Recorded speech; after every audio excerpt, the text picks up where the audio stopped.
चढ़ते कार्तिक के महीनावा गहुआ महंगा भइल गुड़वा महंगा भइल। चढ़ते कार्तिक के महीनावा नारियर महंगा भइल ओखिया महंगा भइल। कहेले सोनुआ बेटा अपना मम्मी से मम्मी छठ करी ह जरूर मम्मी छठ करी ह जरूर। कहेली स्तुति बेटी अपना मम्मी से मम्मी छठ करी ह जरूर मम्मी छठ करी ह जरूर। कहेले यादविका बेटा अपना मम्मी से मम्मी छठ करी ह जरूर मम्मी छठ करी ह जरूर। कहेली आनिका बेटी अपना मम्मी से मम्मी छठ करी ह जरूर मम्मी छठ करी ह जरूर।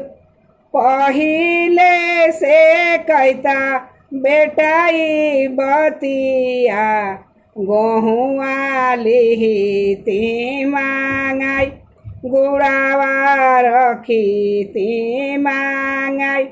पहिले से कैतु बेटी बतिया नरियर लिहिती मांगाई सब फल लेहिती मांगाई। 3 दिन के भूखली मायरिया भइली पोखरा बीचे खड़ भइली पोखरा बीचे खड़। हाथ जोड़ी बोले ले सोनुआ बाबू आदित होखिना सहाय आदित होखिना सहाय।